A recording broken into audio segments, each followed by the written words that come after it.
C'est l'histoire d'un manga incroyable sorti en 2006, juste après cet étron que j'ai présenté auparavant, Senseiya Next Dimension, tomes qui sont partis très loin dans un easy cash.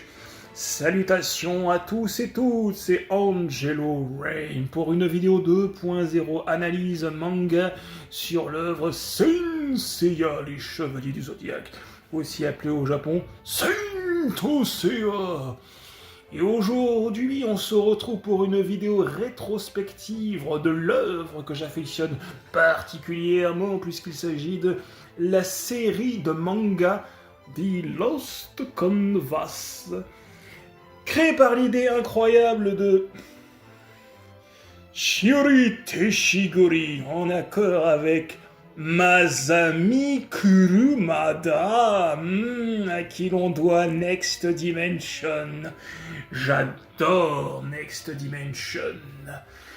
Aujourd'hui, je vais te donner un petit florilège de ce que j'appellerais pour moi la seule vraie suite, même si c'est un préquel de la série de 1986 sur Senseiya. Je vais te présenter, on va dire, en discutant, en donnant mon avis, l'histoire, le background de The Lost Canvas, ou The Lost Canvas, on va le dire en français. Donc je vais te spoiler les 3 premiers tomes. Je ne montrerai pas la fin parce que ce serait injuste puisque je t'incite à les lire. Présentation, et puis après on parlera un petit peu des OAV. A tout de suite.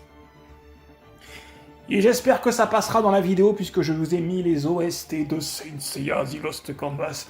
Si les gens de la Toei ne me cassent pas les roubignoles, alors voici ce que j'appellerais le manga véritablement qui m'a redonné pour être exact la hype sur Senseiya.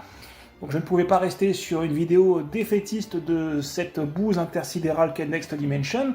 Donc je vous présente le manga de Teshigori Shiori. Voilà. Senseiya The Lost Canvas. Alors qu'est-ce que ça raconte ce manga pendant que je tiens un sacre dans les mains? C'est l'histoire de 3 amis. On se croirait devant un conte de fées là. Vous êtes tous devant votre cheminée, avec les pantoufles devant, enfin, les charentaises devant mon histoire. C'est l'histoire de 3 amis. De 3 amis qui se sont fait un pari. Rester tels qu'ils sont pendant des années. C'est l'histoire de Sacha, Alone et Tenma, qui vont avoir leur destin bousculé et bouleversé par le destin de la cupidité. Aussi loin que nous viennent les légendes, elles évoquent celle d'une grande guerre sainte qui se produisit il y a à peu près 2 siècles, entre la déesse Athéna et le dieu des enfers, Hadès.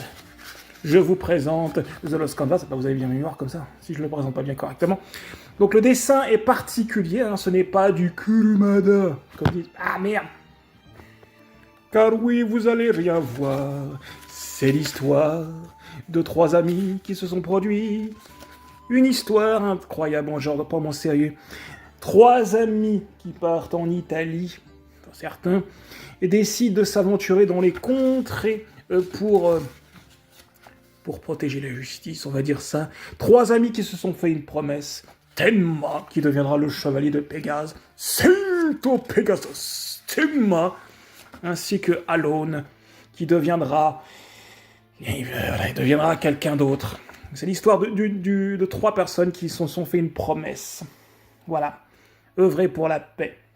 Et en guise de récompense, la jeune fille, Sacha, leur a offert un bracelet qui les unira à jamais. Grâce à ce bracelet mystérieux, ils ne pourront jamais s'oublier et ils auront, on va dire, des pouvoirs mystiques, mais je n'ai pas le droit de spoiler. Alors oui, le dessin de Teshigori est totalement différent de ce qu'était évidemment le dessin de Kurumada.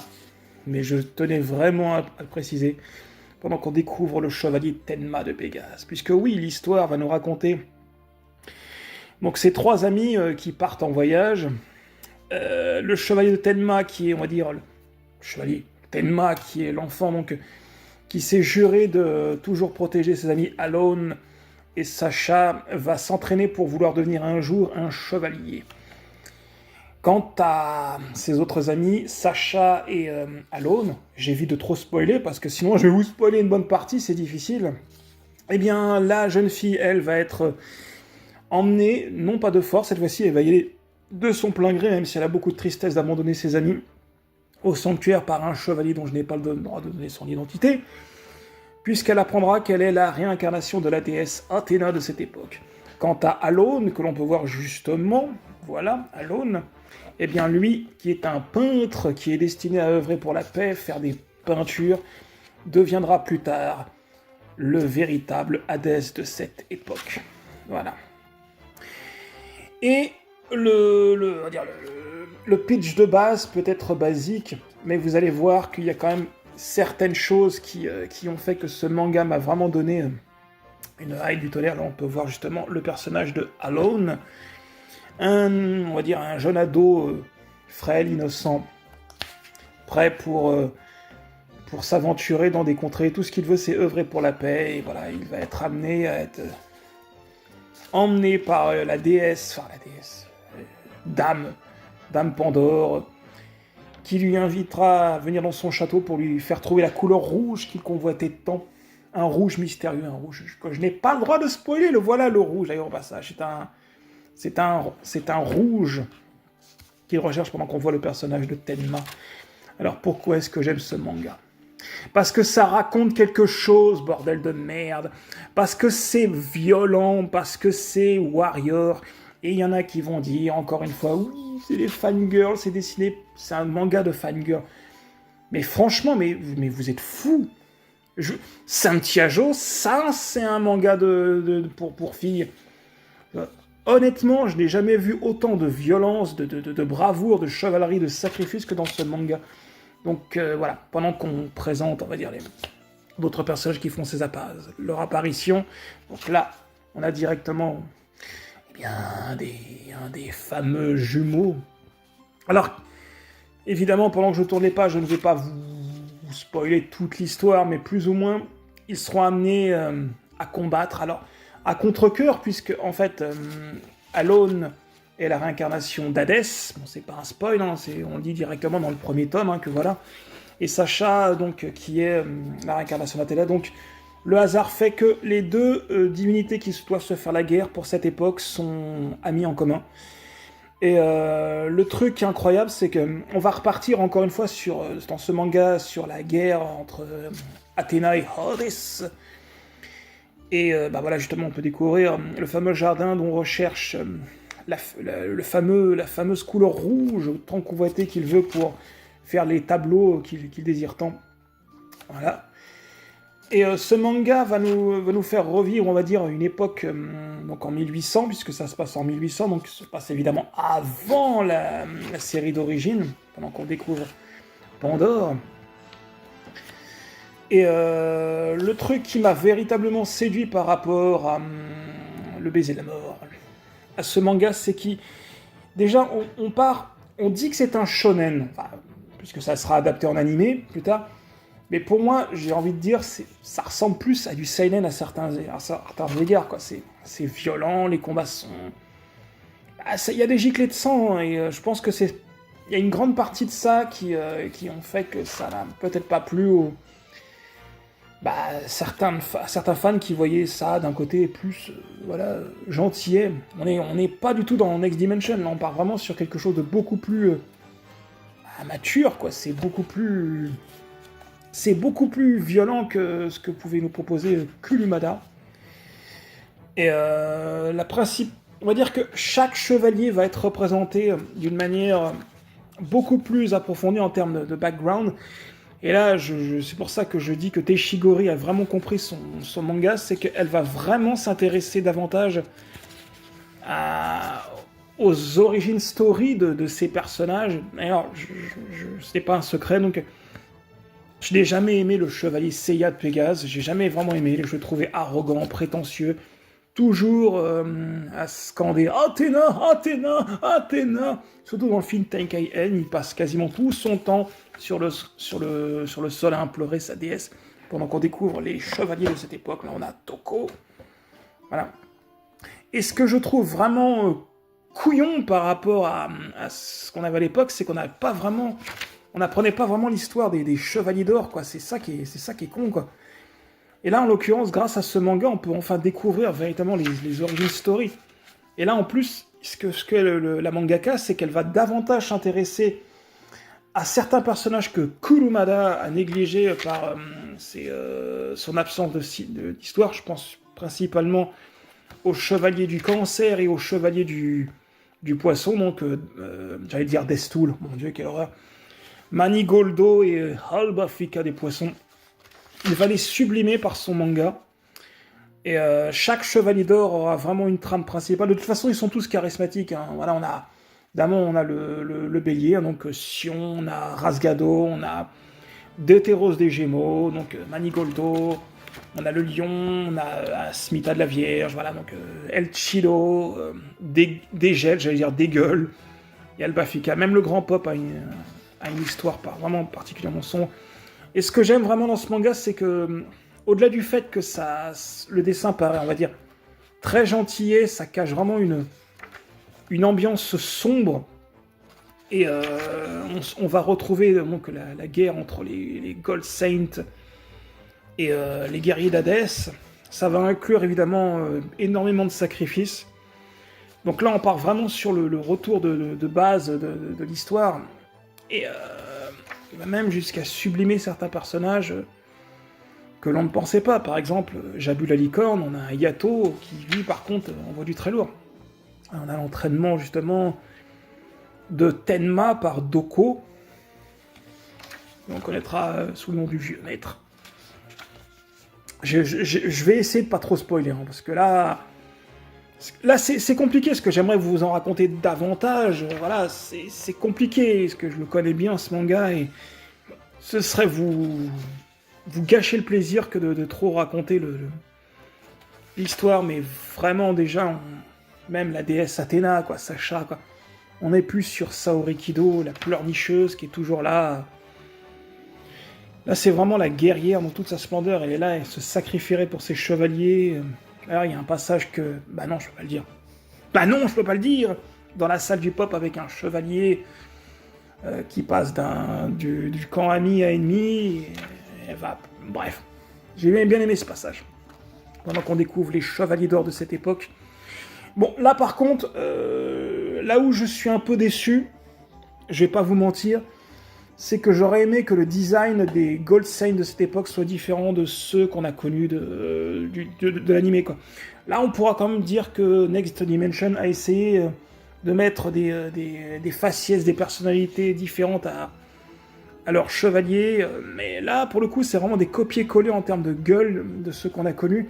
Ça, je trouve ça un peu bizarre, mais un peu décevant, mais bon. Ça ne va pas gâcher en rien le plaisir de la lecture de ce tome, quoi. Et vraiment, je vois pas du tout où est le côté féminin de ce manga. Je veux dire, je suis un bonhomme, voilà, j'aime bien tout ce qui est un peu violent, un petit peu trash, et tout ce qui est un peu, on va dire, manga un peu chochotte, j'ai envie de dire ça, c'est pas du tout mon délire. Là, au contraire, on part sur quelque chose de vraiment très sérieux, quoi. Et vraiment, je vous le conseille, c'est vraiment une histoire qui...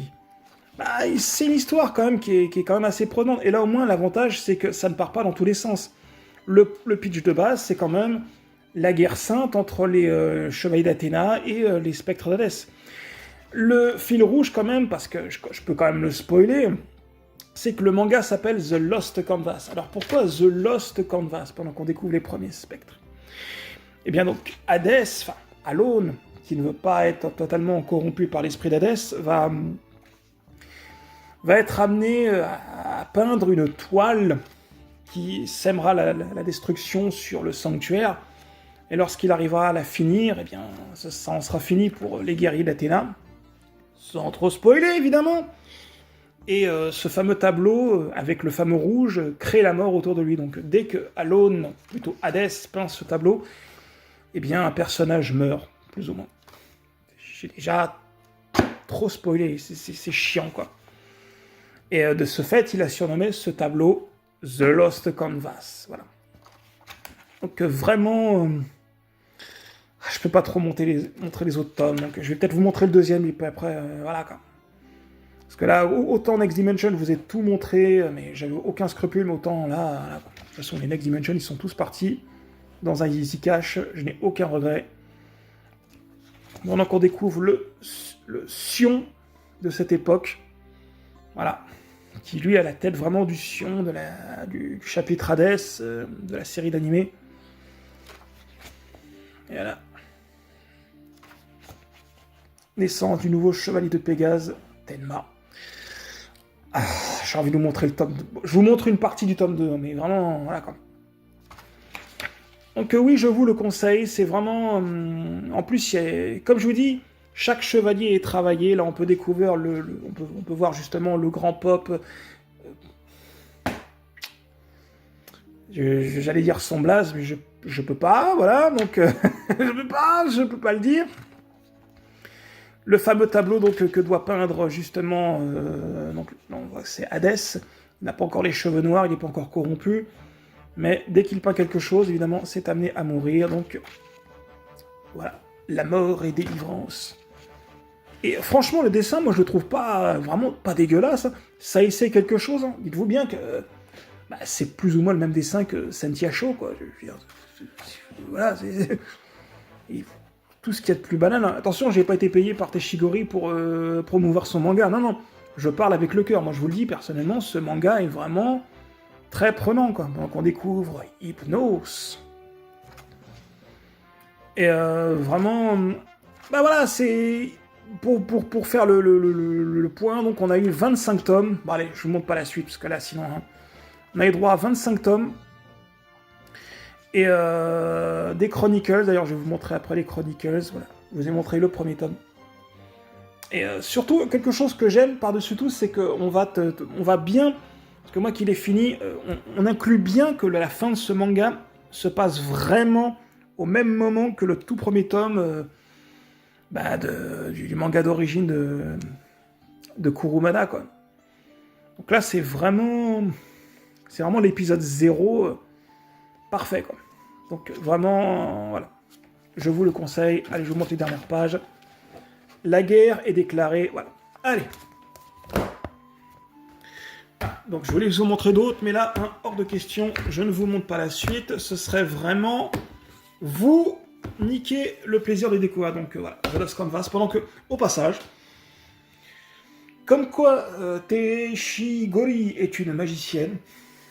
Voilà, moi, mon chevalier préféré dans l'animé de base, ça a toujours été le chevalier des Gémeaux. J'ai toujours aimé le côté, mastoc, le côté arrogant, évidemment, de Saga des Gémeaux version diabolique. Et ben dans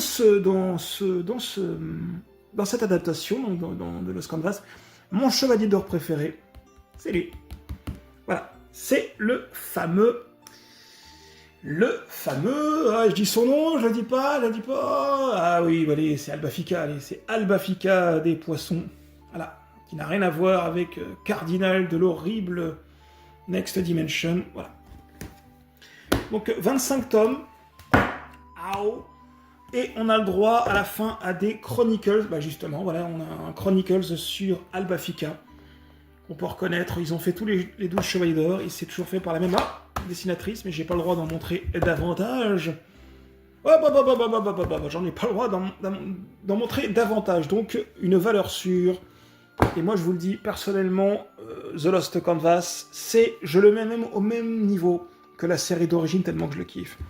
Maintenant, on va parler d'un truc qui m'a un petit peu attristé. Je le montre bien, voilà. Puisque cette série a également eu droit à une série en animation par la Toei, voilà, on va dire des OAV. Hein. J'insiste bien sur le format OAV. Commencé en 2009-2010, terminé malheureusement trop tardivement, pendant qu'on découvre la Athéna. Voilà. Et je suis assez triste parce que là, donc, on a 13 épisodes, box 1 et box 2, voilà, et on n'aura jamais la suite. On n'aura jamais la suite. Fuck it. On n'aura effectivement jamais la suite, parce que malheureusement, pendant que je vous montre, voilà, le coffret, hein, j'essaie de vous montrer autre chose. Regardez ça. Oh, le Manigoldo! Oh, Manigoldo, je le kiffe. Et Pandore, cette magnifique gothique arrogante. Oh, oh, oh, oh. Mais pourquoi? Pourquoi la Toei? Tu n'as pas fait la suite? Pourquoi? Très simple. Vous avez sans doute dû voir qu'effectivement la série s'est arrêtée. Donc, alors, je me suis renseigné quand même. J'ai pris des notes quand même pour savoir ce qu'il en était. Bon, je vous montre le verso quand même. La série The Lost Canvas s'est arrêtée effectivement en 26 épisodes. Donc, il y a encore des gens qui croient encore qu'il y aura la suite. Non, il n'y aura jamais de suite. Il n'y aura jamais de suite en animé, à mon plus grand désespoir. Et c'est à ce moment-là que pour moi, Sensei a commencé à se décliner. C'est les choix qu'ont fait la Toei d'arrêter une œuvre qui était magnifique. Déjà, pourquoi je vous conseille quand même de les regarder, c'est déjà alors les OST, voilà, qui sont en arrière-fond de cette vidéo, en espérant que je ne me suis pas fait emmerder. Voilà, vous entendez les OST. Voilà. Le problème, c'est qu'il y a eu quelques petits problèmes au moment où les épisodes sont passés au Japon. Déjà, pour commencer, ils sont passés en heure pleine de journée, c'est-à-dire ils sont passés vraiment en début de matinée. Enfin, j'ai pas les heures exactes. Mais le problème étant, c'est que cette adaptation en animé est, je le dis, là, on est vraiment sur du seinen. Là, c'est vraiment très violent, pour être exact. On a des gerbes de sang qui sont faits en 3D de bien magnifique manière, au passage. J'insiste vraiment. Gerbes de sang qui, évidemment, vont avoir leur lot de satisfaction pour les ados japonais, mais pas pour les familles japonaises, qui vont malheureusement regretter que ces épisodes ne soient pas diffusés plus tardivement. Parce que quand je vous dis que ça pisse le sang, c'est vraiment que ça pisse de sang. Si vous plaignez que le combat Shiryu contre Black Dragon, c'est limite un film d'horreur, là, on parle vraiment de quelque chose de beaucoup plus violent. Donc déjà, ils ont eu un petit problème par rapport au planning de date de sortie. Ils auraient dû les sortir, je pense, en soirée, pour être exact, mais ils ont voulu les sortir aux heures où les familles sont avec leurs enfants au Japon pour regarder la série, malheureusement. Et malheureusement, voilà, les familles japonaises n'ont pas aimé spécialement voir leurs bambins regarder des trucs d'horreur. Du coup, on a eu déjà le premier problème par rapport à ça, donc beaucoup trop violent pour ce que ça doit être, un shonen neketsu. Et là, on est parti sur du seinen, mais ce n'est pas le point principal qui a fait que ça s'est arrêté. Car oui, pendant qu'on regarde encore Manigoldo, qui ressemble évidemment beaucoup à Death Mask, et le Kagao de Benu avec le Rasgado du taureau, regardez-moi ça. Déjà, ça gicle de sang là partout, voilà. Pourquoi, évidemment, ça n'a pas continué? Il y a aussi le fait, comme j'expliquais, que voilà, les familles japonaises n'ont pas aimé le côté violent, mais là où la Toei s'est tiré une balle dans le pied, c'est que, comme j'ai expliqué, ce sont des OAV. Des OAV, donc Original Animation Video, et pas des épisodes.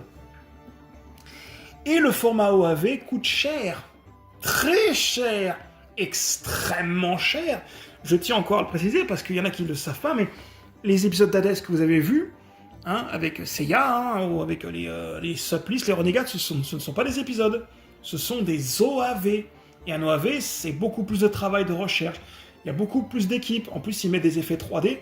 Et là, le problème qu'ils ont fait avec The Lost Canvas, c'est qu'ils se sont aventurés dans une œuvre qui n'est pas la licence principale, ok, et ils ont fait ça en format OAV. Et le problème, c'est que le format OAV coûte extrêmement cher.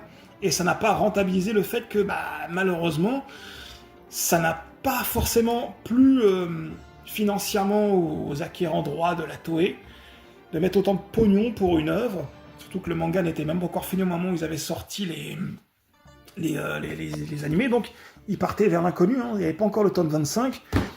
Du coup, fallait mettre en suspens, fallait retarder l'échéance de l'animé, mais malheureusement, c'était trop tard. Du coup, qu'est-ce qu'a fait la Toei? Ils ont dit, on va arrêter, On va arrêter, voilà, c'est trop violent, ça coûte trop cher, et du coup, on n'a pas eu la suite officielle de The Lost Canvas, et je trouve que c'est un énorme gâchis. Et ça s'est arrêté en 2010-2011, et c'est à ce moment-là que pour moi, Sensei a véritablement commencé à partir en live.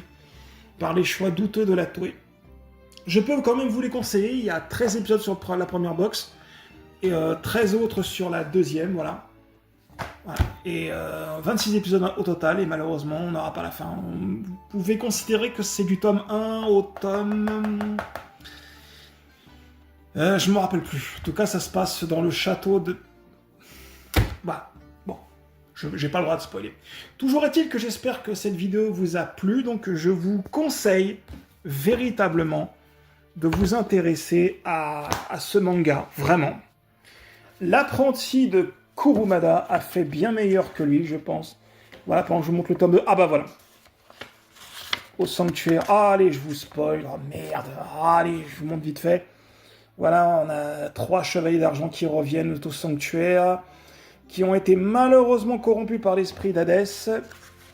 Et évidemment, dans la chambre du Pop, ils vont être arrêtés par voilà, Doko et Sion. Voilà. Et cette scène est véritablement poignante où on peut voir justement les Silver Saints. Là, justement, on a le combat, enfin, on a la mort de...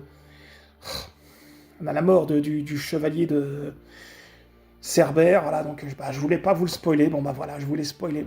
Je le connais, hein, le manga, hein, vous n'allez pas faire un kéké, quoi, même si j'ai pas le droit de tout vous spoiler. Donc oui, voilà, la vidéo est longue, trop longue, je vais pas faire aussi long que Next Dimension, hein, mais voilà, je vous les conseille vraiment, véritablement.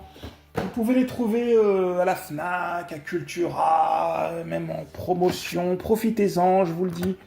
C'est moi qui vous le dis, c'est vraiment des tomes, vraiment de très bons tomes. Voilà, les dessins sont des fois très détaillés. On n'est pas sur de l'épisode G où il faut mettre des lunettes de vue tellement que c'est épileptique. Là, on est vraiment sur un beau dessin. C'est beau, ça raconte quelque chose, c'est magnifique. Regardez l'effet de dorure sur les armures qui retransmet parfaitement comme ce que faisait Kurumada sur ses personnages. Voilà, donc je vous le dis, donc n'hésitez pas une seule seconde, hein, pour la fin de cette vidéo, pour les 30, parce que je vais terminer à 30 minutes, Saint Seiya The Lost Canvas est une valeur sûre. Si vous ne la connaissez pas, cette série de mangas, évidemment en manga, je vous le conseille, en priorité, parce que vous n'aurez pas la fin d'animé, lancez-vous, c'est de la bombe ultime. Voilà mes amis. Eh bien écoutez, on rend l'antenne, c'était Angelo Rain qui va enlever tout ce bazar. J'espère que je vous ai donné envie de vous intéresser à cette œuvre. On parlera peut-être d'une autre adaptation de Sensei. Ah si, je pense que je sais ce que je vais parler, mais je pense qu'on va... Ça risquerait de titiller hein, ma curiosité, surtout si c'est Soul of God. Bref. Écoutez, voilà, je vous laisse avec tout ça. Donc, encore une fois, The Lost Canvas et surtout ce chevalier, c'est de la bombe apocalyptique. Et c'était Angelo Rain qui, lui, ne va certainement pas ramener ses tomes dans un easy catch comme les Next Dimension. Il va les conserver précieusement, il va encore peut-être les bouquiner pour approfondir sa culture, sacré Angelo Rain. Et moi je vous dis à bientôt pour des nouvelles reviews dans le monde du jouet ou du manga. Salutations à tous. Oh t'es Shigori, I love you. Et toi aussi. Oh qu'est-ce que tu es beau. Oh ça c'est du Saint Seiya mec.